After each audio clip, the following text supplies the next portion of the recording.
na'budu wa iyyaka nasta'in.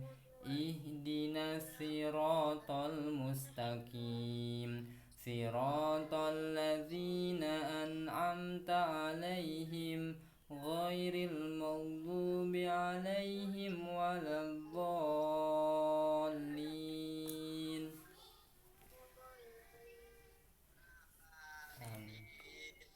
Alhamdulillah. Sebelumnya Bapak perkenalkan dulu ya. Nama Bapak adalah Ajeng Nugraha. Bisa dilihat namanya di bawah di sini ya. Ada namanya? Ada ya. Nama Bapak Ajeng Nugraha. Dimohon kepada siswa-siswi kelas 10 untuk membuka videonya supaya kita lebih mengenal. Kan namanya seseorang kalau misalkan tak kenal maka tak sayang ya. Kalau misalkan saya nggak melihat wajah-wajah kalian, berarti nanti saya nggak mengenal. Kalau misalkan ketemu di jalan atau misalkan di mana, bisa kita saling sapa ya. Alhamdulillahirabbil alamin.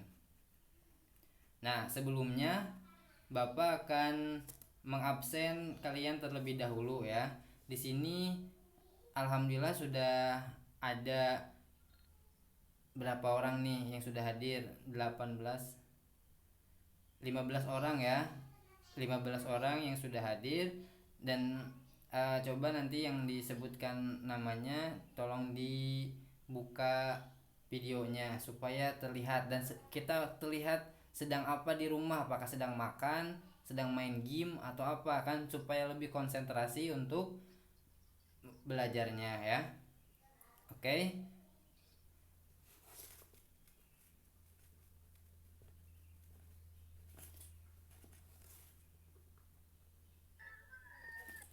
Sebelumnya ada yang tahu Bapak dari mana? Ada yang tahu? Bapak dari Universitas Muhammadiyah Palangkaraya ya, yang insya Allah akan memberikan materi tentang mempertahankan kejujuran sebagai cermin kepribadian. Nah, sebelumnya diperkenalkan dulu satu-satu ya. Padilla Siren, mana Padilla Siren, yang mana suaranya? Hadir. Aisyah Putri Ramadhani, suaranya yang mana?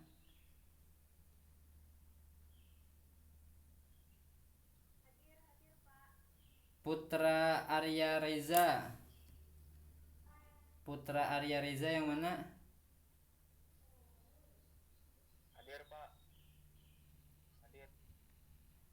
Rinta Aryani. Hadir, Pak. Hadir, Pak. Anto Wijaya. Hadir, Pak. Supianur. Hadir, Pak. Desi Handayani.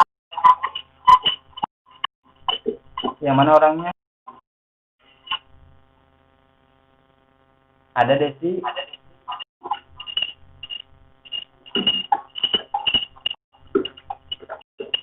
Naswa Apriliani.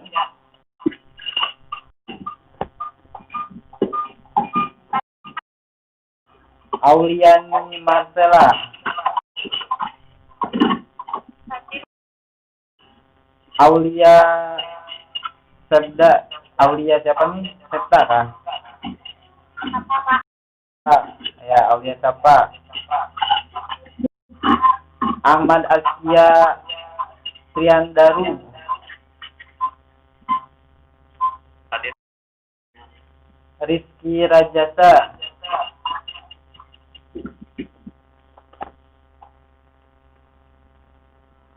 Ada Rizky Rajasa? Siapa yang belum terabsen atau yang sudah masuk tapi belum terabsen? Namanya siapa?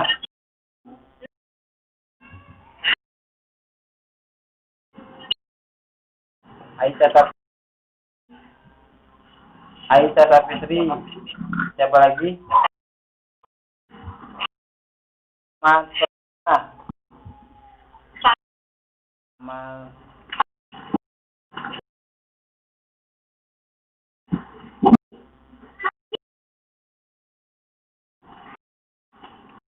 Siapa tadi? Ani Daulia. Siapa lagi yang belum? Fajar.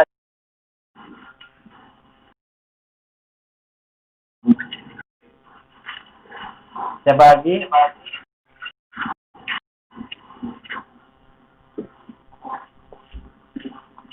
Jelas suaranya ya?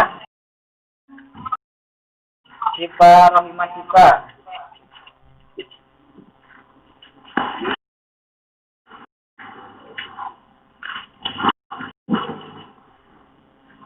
Ada lagi? Sudah 17 orang ya? Yang hadir di sini juga 17. Ya. Siapa?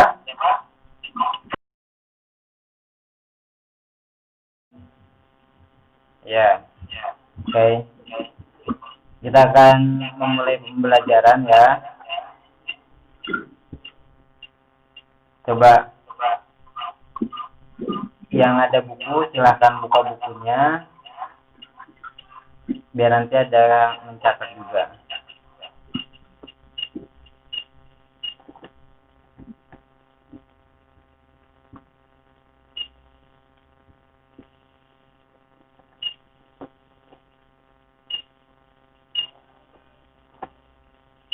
Suaranya bisa diheningkan dulu ya supaya terdengar yang lainnya. Materinya supaya terdengar, tolong diheningkan dulu supaya terdengar yang lainnya. Materinya supaya terdengar, tolong diheningkan.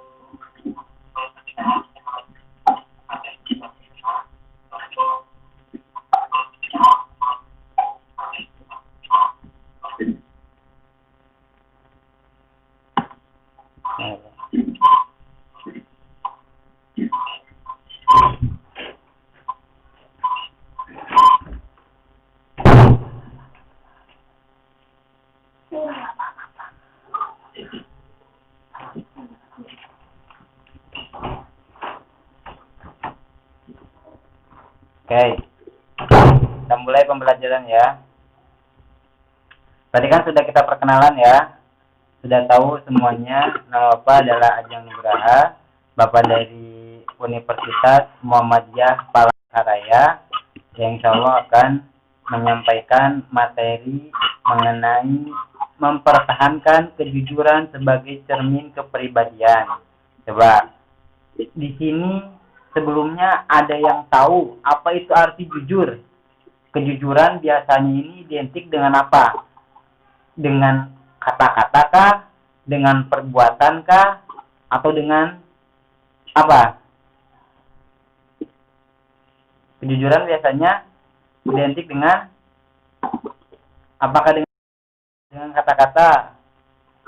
Dengan apa lagi?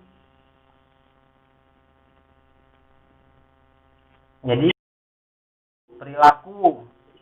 Bagaimana istilahnya itu kejujuran, kita mendapatkan perilaku kita, kata-kata kita nampak sebuah dalam kejujuran ya.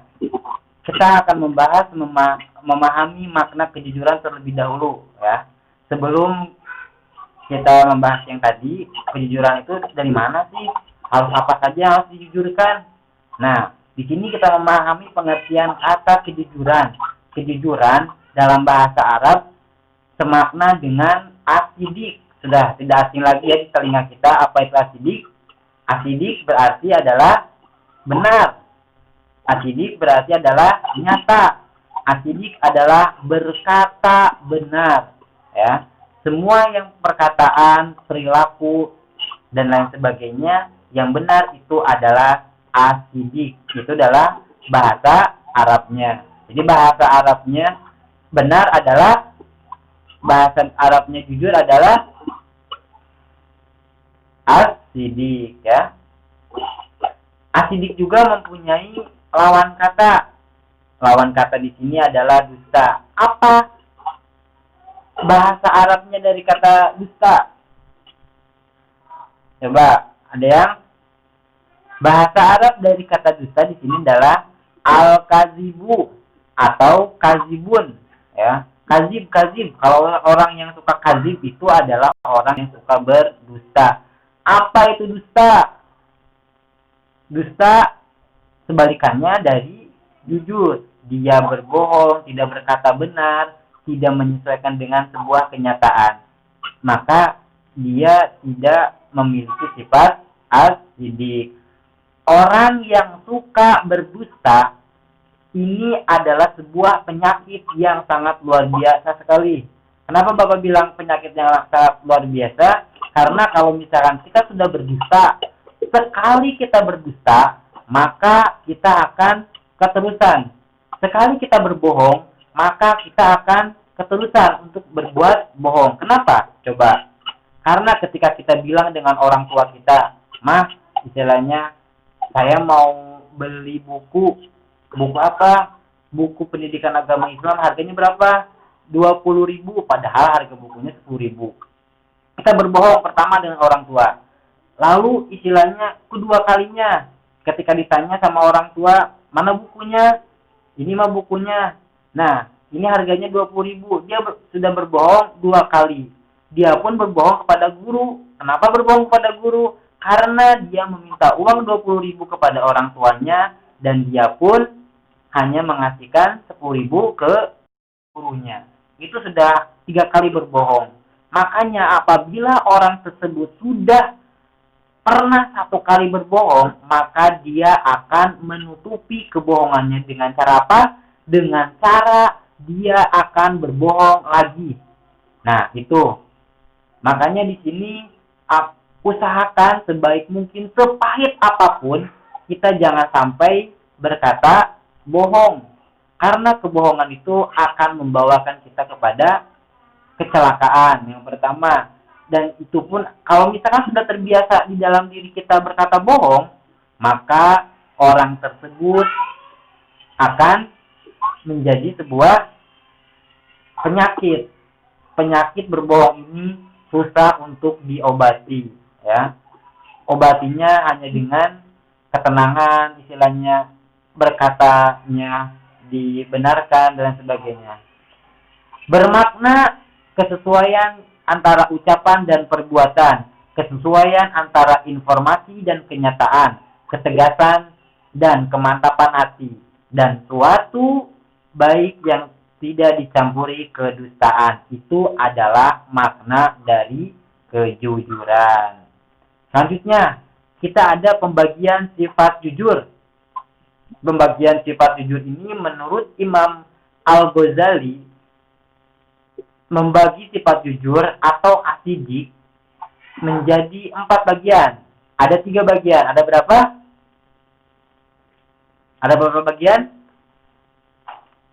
3 bagian, ya. Jujur dalam niat dan berkehendak. Jujur dalam niat dan berkehendak ini tidak dorongan bagi seorang dalam segala tindakan gerakannya selain dorongan karena Allah Subhanahu wa taala. Coba di sini ada yang bisa mencontohkan tidak? Bagaimana istilahnya jujur dalam berkehendak atau dalam niat? Contohnya, ada yang bisa memberikan? Contohnya bagaimana?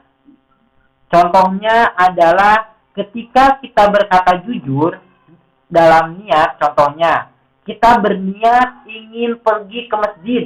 Pergi ke masjid untuk apa? Melaksanakan sholat. Kita sudah beres-beres menggunakan pakaian, sudah beres-beres memakai peci, perempuan sudah menggunakan mukena dan lain sebagainya. Kita ingin berangkat ke masjid.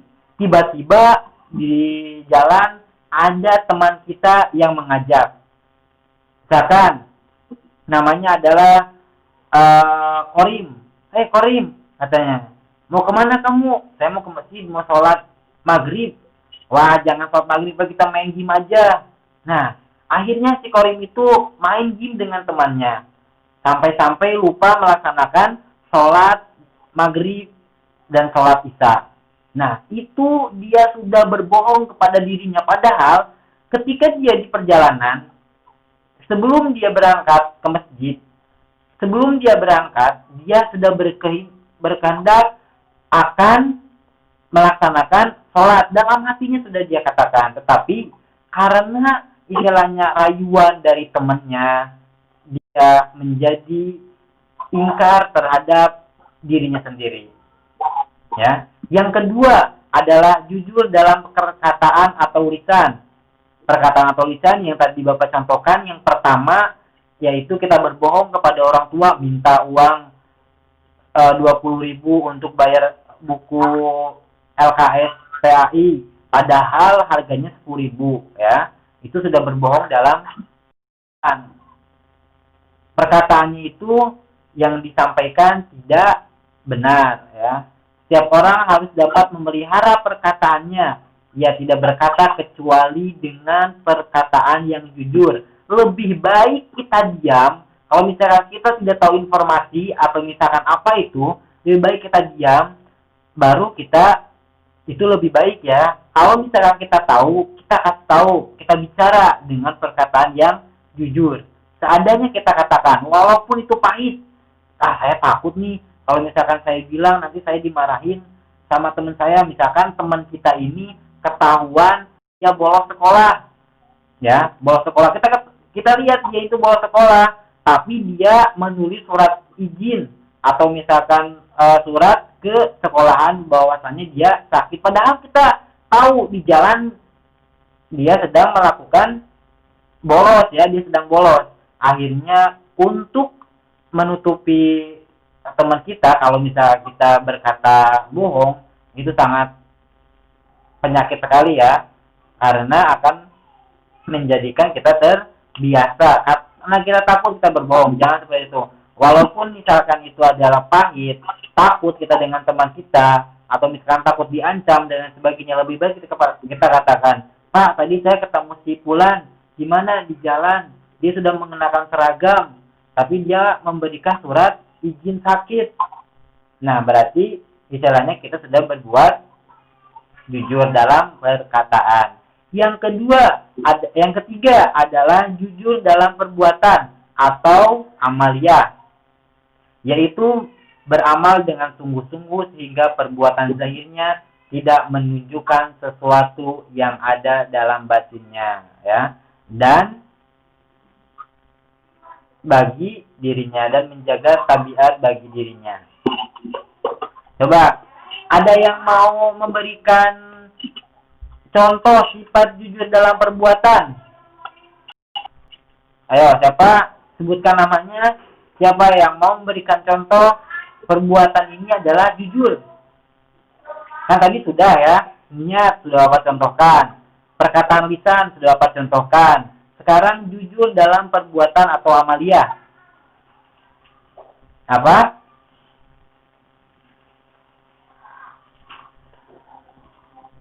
Contohnya ada yang tahu?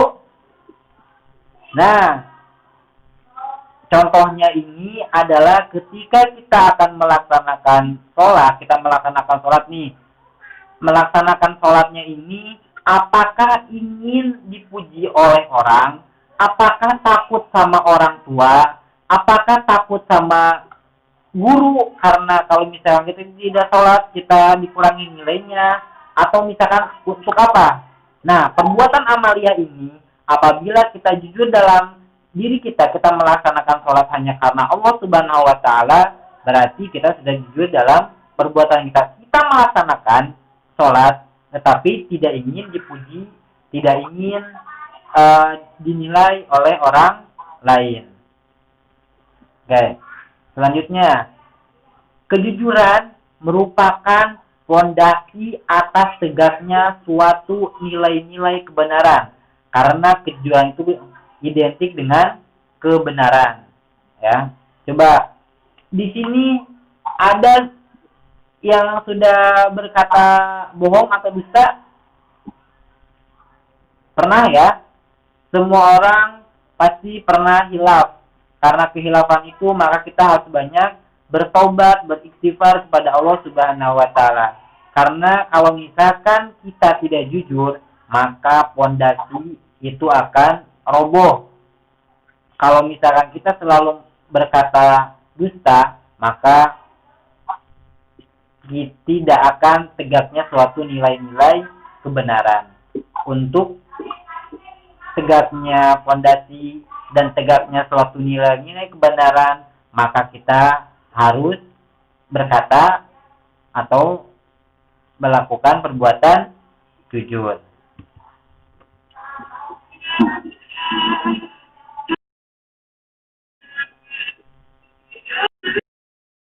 Nah, sini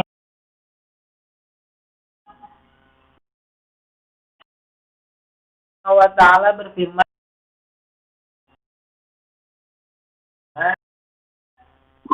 ada mana Bapak ya?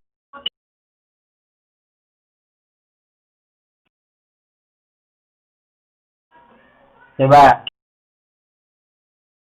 Subhanahu wa Ta'ala Al-Ahzab.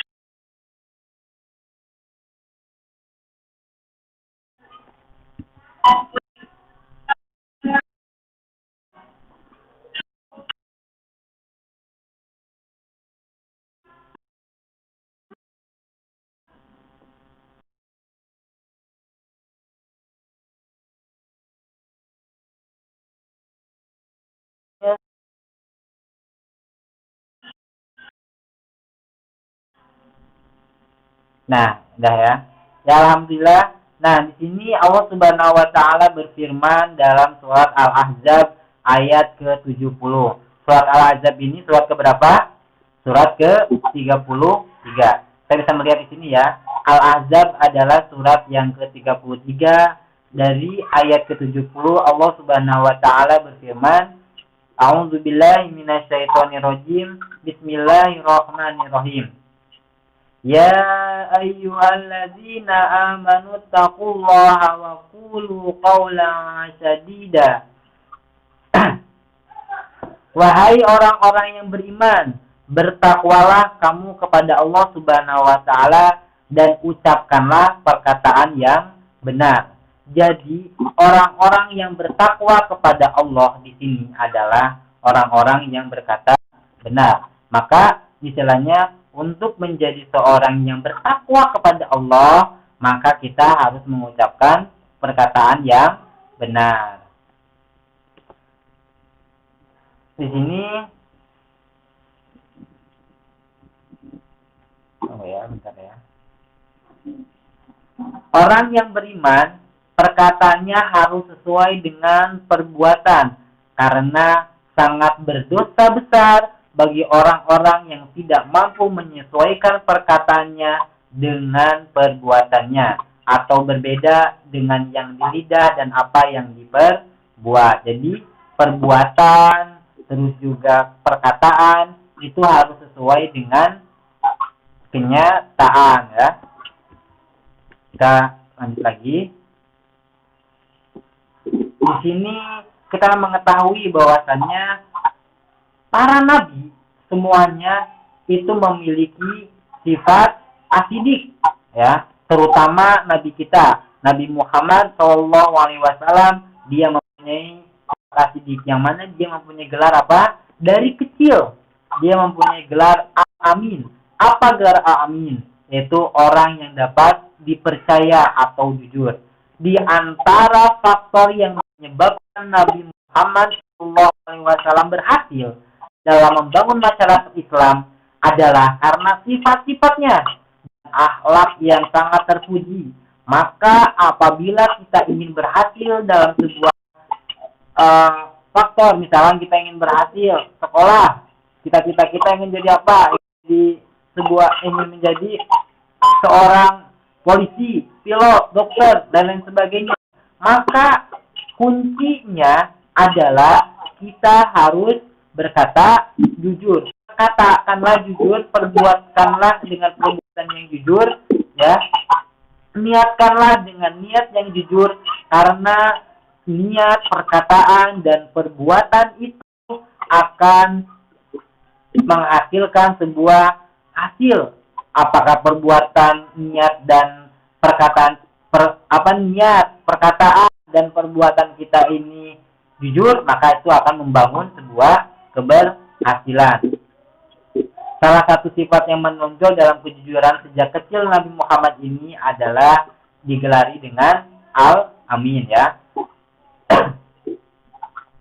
Kejujuran akan mengantarkan seseorang mendapatkan cinta dan keriduan Allah Subhanahu wa taala. Siapa di sini ya anak-anak yang ingin dicintai oleh Allah Subhanahu wa taala, maka harus mempunyai sifat jujur.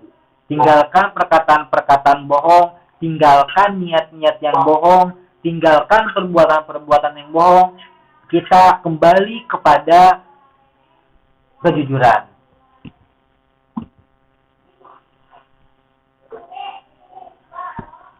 Tadi sudah dijelaskan bahwasannya kadzib adalah kebalikan dari kata asidik. Kadzib ini adalah perkataan bohong atau dusta ya. Sifat dusta merupakan sifat seorang yang berperilaku atau bersikap tidak sesuai dengan kenyataan atau faktanya. Maka dusta ini merupakan salah satu sifat yang tercela. Coba, sifat yang tercela di sini apa? Sifat mahmudah atau majmumah? Coba, ada yang tahu apa itu sifat tercela? Mahmudah atau majmumah? Ya. Apa sifat tercela?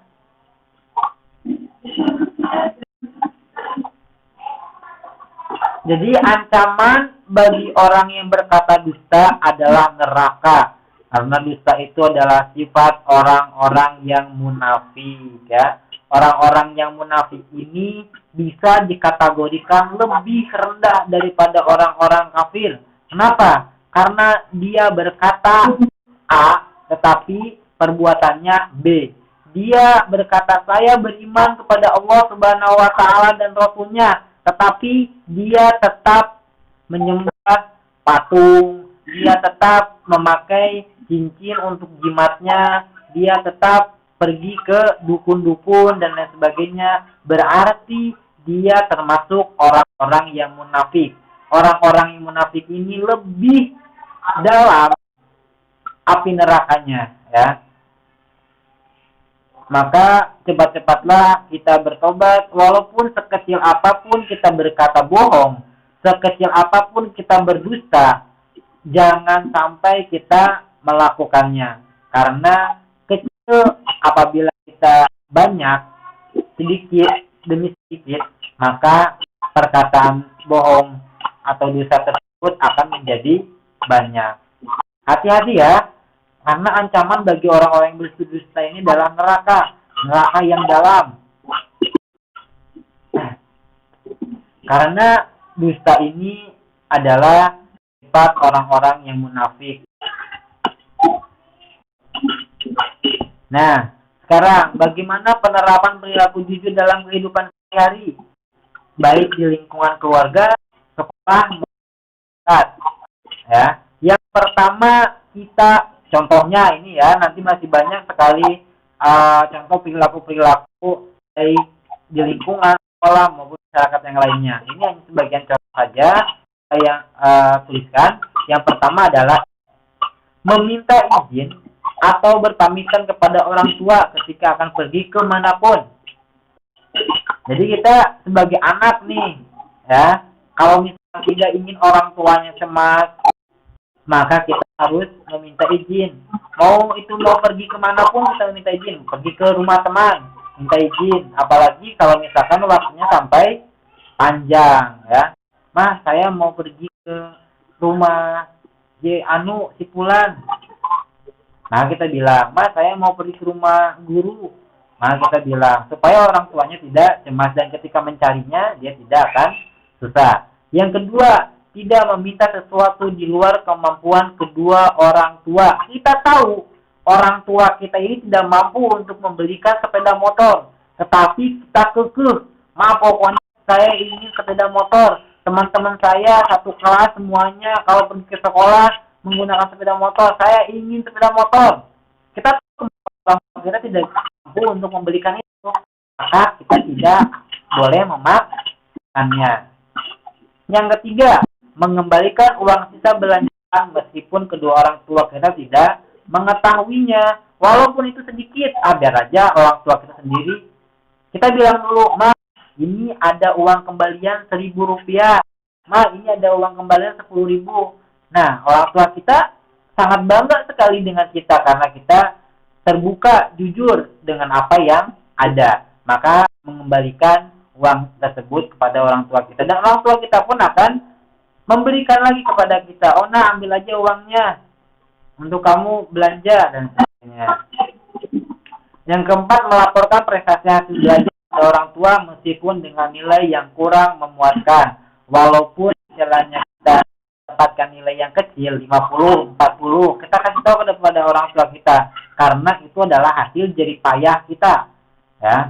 Orang tua kita kalau marah, marahnya tanda sayang kepada kita supaya kita lebih giat lagi belajar, ya. Jangan sampai kita berpikir negatif kepada orang tua. Saya tahu orang tua kalau misalkan dikasih tahu nilainya kurang memuaskan, ya. Yang kelima, tidak memberikan atau meminta jawaban kepada teman ketika sedang ulangan atau ujian di sekolah. Ini termasuk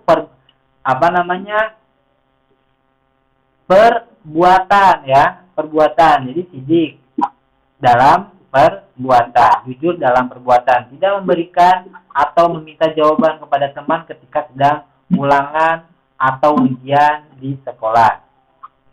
Selanjutnya yang keenam adalah mengatakan dengan sendirinya alasan keterlambatan datang atau ketidakhadiran ke sekolah. Jadi kita berkata apa adanya kepada guru. Mengembalikan barang-barang yang dipinjam dari teman atau orang lain meskipun barang tersebut nampak tidak begitu berharga bagi kita. Ya, mungkin bagi dia tidak berharga, mungkin bagi kita tidak berharga barang tersebut, tapi bagi orang lain mungkin itu sangat berharga, luar biasa, ya. Maka kita mengembalikan barang yang dipinjam teman atau orang lain. Yang kedelapan, memenuhi undangan orang ketika tidak ada halangan yang dapat menghalanginya, karena memenuhi undangan ini adalah sifatnya orang muslim, ya. Apabila kita diberikan undangan, maka kita diwajibkan untuk menghadirinya apabila tidak berhalangan, ya. Yang kesembilan, tidak menjanjikan sesuatu yang kita tidak dapat memenuhi janji tersebut. Yang ke-10, mengembalikan barang yang ditemukan kepada pemiliknya atau melalui pihak yang bertanggung jawab. Apabila kita menemukan barang di jalan, dompet kah atau apakah, maka kita kembalikan uang tersebut. Kalau misalkan tidak ada yang orangnya, maka kita berikan. Kalau misalnya kita menemukan di sekolah, berikan kepada guru kita, biar guru kita yang mengumumkannya. Kalau misalnya kita bertemu di jalan, uang yang sangat luar biasa atau dan lain sebagainya, pihak yang berwajib. Yang ke-11 adalah membayar sesuatu sesuai dengan harga yang telah disepakati. Ya, banyak sekarang kalau misalkan belanja online, istilahnya kalau barangnya segitu, kita bayar dengan harga segitu, ya. Jangan kita berbohong dengan perbuatan tersebut. Oke, sebelumnya di sini ada yang mau ditanyakan?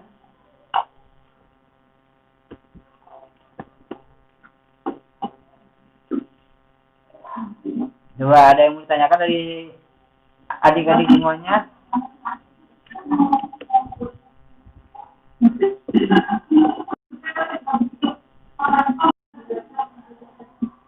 Nanti Bapak akan ya siaran langsung ini di YouTube. Nah, YouTube-nya adalah channelnya ini, Ajang Nugraha. YouTube-nya bisa dicari nanti. Nanti setelah ini Bapak akan menayangkan video pembelajaran ini. Jadi untuk adik-adik semuanya, akan mau bertanya nanti bisa kirim di kolom komentar ya. Coba sekarang ada yang bertanya dulu?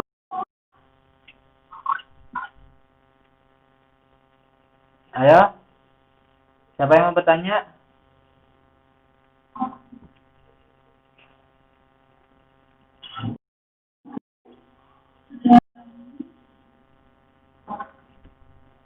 Ya, alhamdulillah ya. Nanti kalau misalnya ada yang mau bertanya, silakan kalian bisa kirimkan pertanyaan di YouTube atau IG Bapak yang tadi sudah ditayangkan ya.